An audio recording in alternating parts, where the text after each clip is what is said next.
So it has begun the Xbox tour of all of the studios they have acquired via the ABK deal. Starting off here with King, you have Sarah Bond, Phil Spencer, Matt Booty visiting King, and King tweeting this out saying, "This week, Kingsters gave Xbox's leadership team a sweet welcome to the kingdom as they visited the Stockholm and London offices for the first leg of their Activision Blizzard King tour.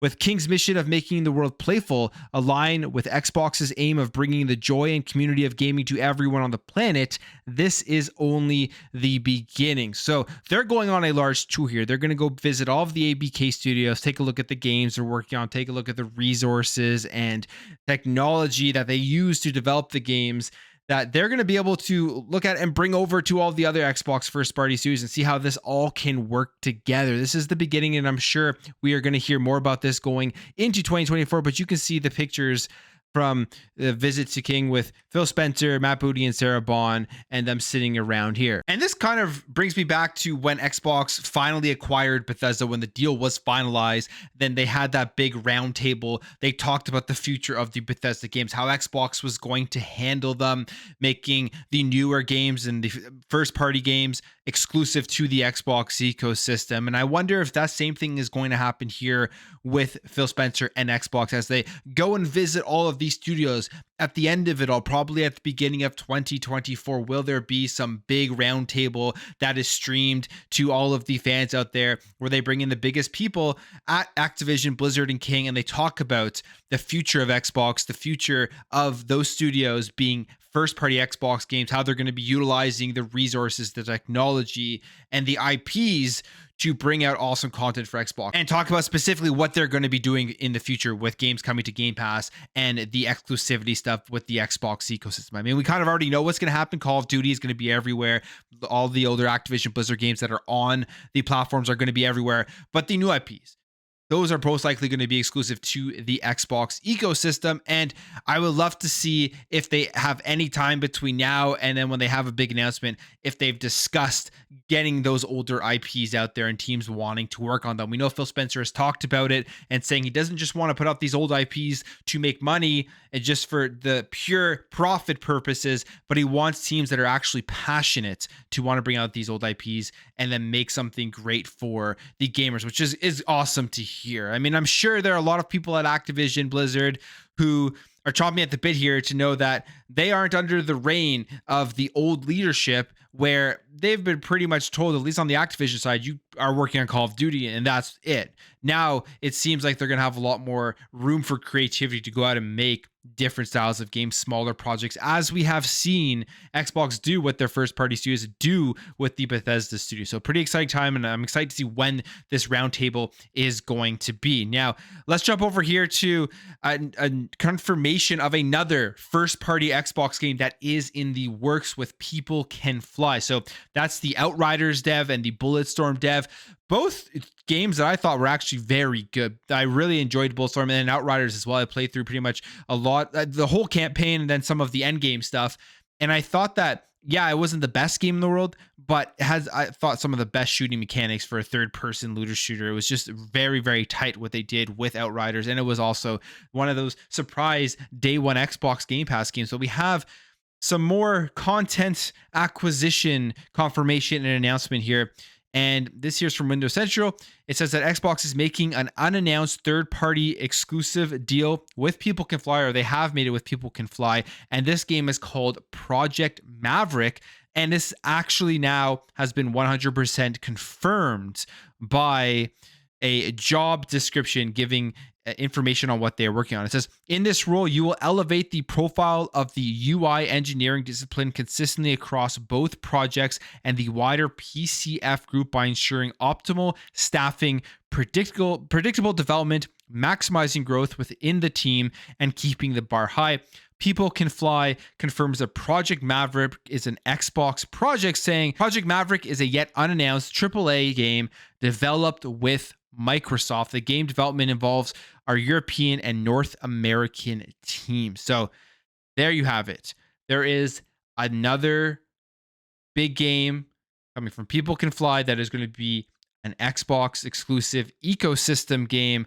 Now, we really don't know anything else about this game. We don't know when it's going to be coming out. We don't know the style of game that it is, but pretty exciting to see that there's more content coming that seemingly is going to be never ending now, especially after the Xbox Activision Blizzard acquisition. All right, let's jump over here and talk about some Spider-Man 2. As you know, Spider-Man 2 just released on October 20th, came out to great reviews, and is from Insomniac, which I think is the best studio of PlayStation. They make great games with good, fun gameplay. They focus more on the gameplay, I find, than the cinematic story elements that a lot of first-party PlayStation games focus on. And I'm really looking forward to playing Spider-Man 2 at some point in the future. I'm going to wait a bit because one of the things is with PlayStation games, now, this isn't me trying to hate on them that they're one and dones, but they are one and dones. I mean, they're one and dones. You can find them used relatively soon, within a week or so after they've been released. You can get them for much cheaper than paying the full price. So I'm probably going to wait for that to pick up Spider-Man 2.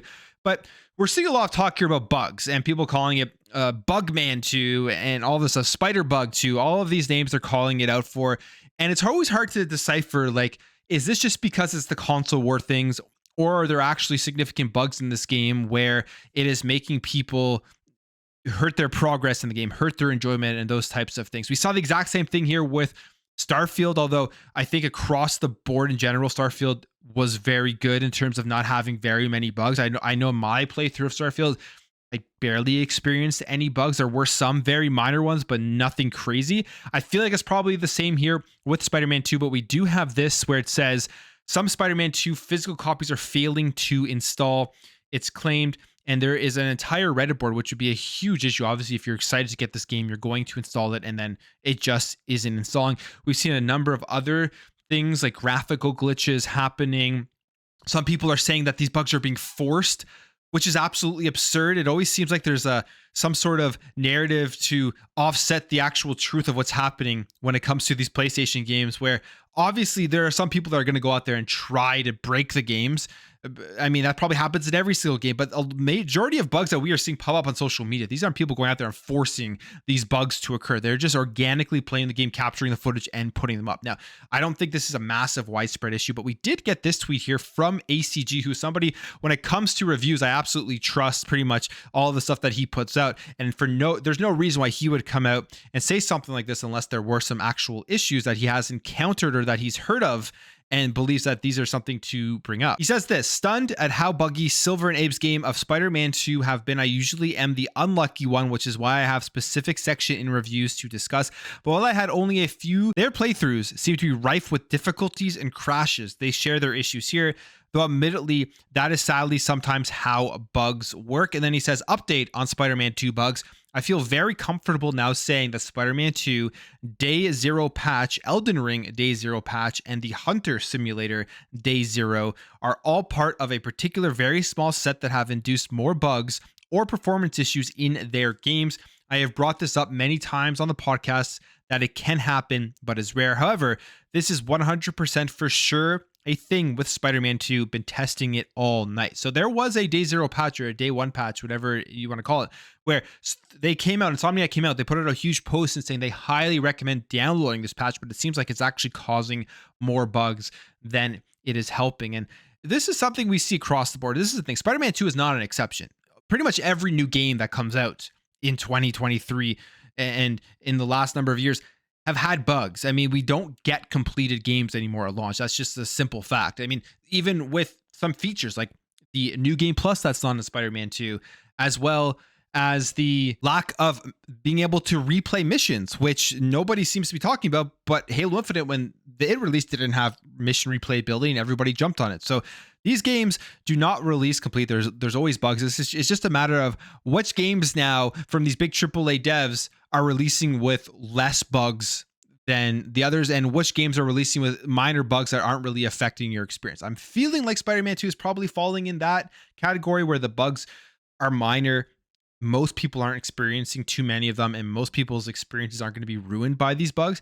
But again, I haven't played the game, but there's just this weird narrative where you can't even talk about the bugs. And if you do, it's because the bugs are being forced by users to make Spider-Man 2 look bad. No, the bugs are being shown by people who are experiencing them. I'm sure Spider-Man 2 is a great game. I'm absolutely going to be playing the game. I like the previous ones, but got to talk about it because we talk about it with every other game. And it's the same thing with Elden Ring, where Elden Ring had a ton of issues on PC at launch, and seemingly nobody talked about it because it was such a beloved game. I loved Elden Ring too, but I got it on PC day one, and there were tons of performance issues that did hinder my overall experience, and really none of the reviews talked about that one as well. So interesting stuff here. We'll just see how that continues and if Insomniac is going to be providing updates for the future to get rid of the bugs that were provided by a day zero patch, which seemingly what you think would be helping the game more than hurting the game. Now, when it comes again to PlayStation, they're seemingly having some layoffs. It says PlayStation's visual arts appears to have suffered layoffs.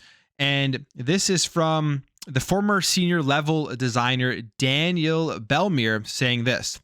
Unfortunately, following a wave of layoffs last week was my last at PlayStation. While this is certainly not the news I was hoping for, I'm grateful to have had a chance to work amongst extremely talented colleagues on incredible projects, and I'm leaving with good memories of my time there.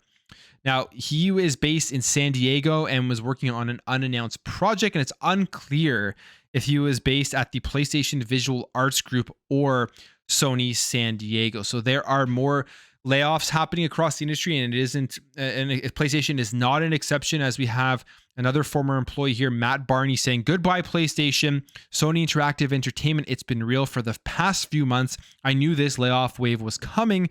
I love PlayStation and I always will. I mean, I stayed when I had the chance to leave, so obviously.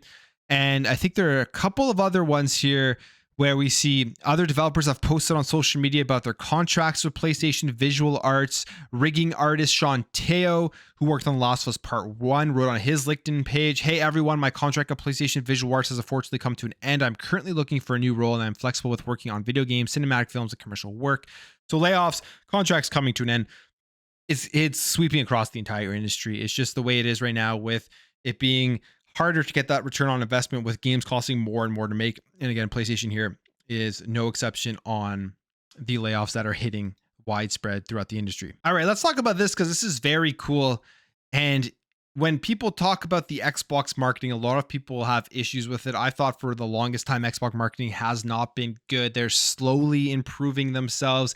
We heard about the whole stuff about Starfield, people saying there wasn't enough marketing, which I think was kind of bogus. I think Starfield did a decent job. But now we have this, which is really cool to see in Las Vegas. You know, the Las Vegas Sphere. Xbox put out their new Power Your Dreams advertisement on the Sphere, and it looks awesome. Now, I think it costs about $500,000 a day to advertise on this thing, which is pretty crazy. But I mean, when you just spent $69 billion to buy Activision Blizzard, $500,000 probably isn't a thing. But here's the video itself, and you can see the Xbox logo, and then it opens up and it plays the Power Your Dreams. Obviously, this is a massive marketing campaign. They premiered this marketing campaign itself on Thursday Night Football. Xbox is really going hard here for the holiday season.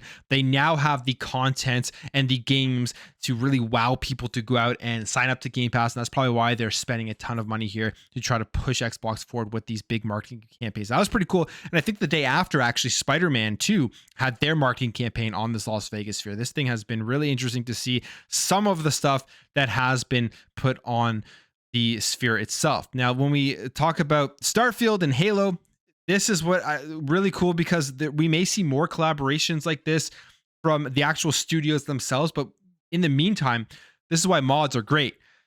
The Halo Mark 6 armor mod for Starfield is now available. And you can see here, you can go and download it itself. It actually, I believe, takes over the UC Marine armor with the Mark 6 armor from Halo 4, and you can play Starfield as with this Halo armor, which is amazing, right?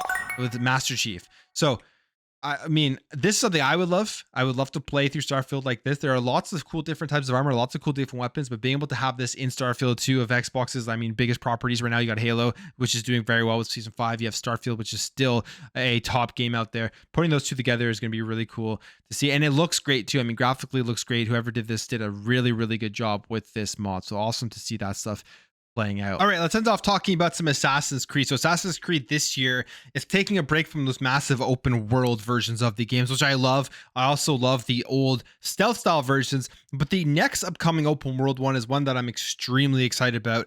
And that is Assassin's Creed Red, taking place in feudal Japan. And we've already heard that the male protagonist that you're going to be able to play as is going to be the African shinobi Yasuke.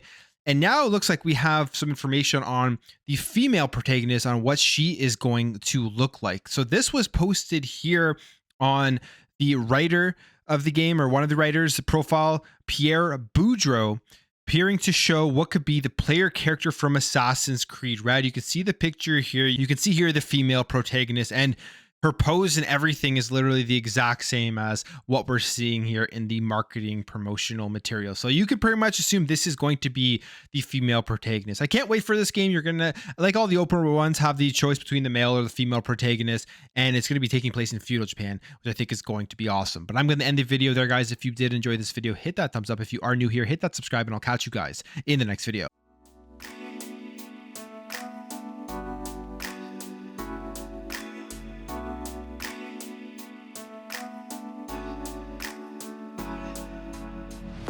Bye.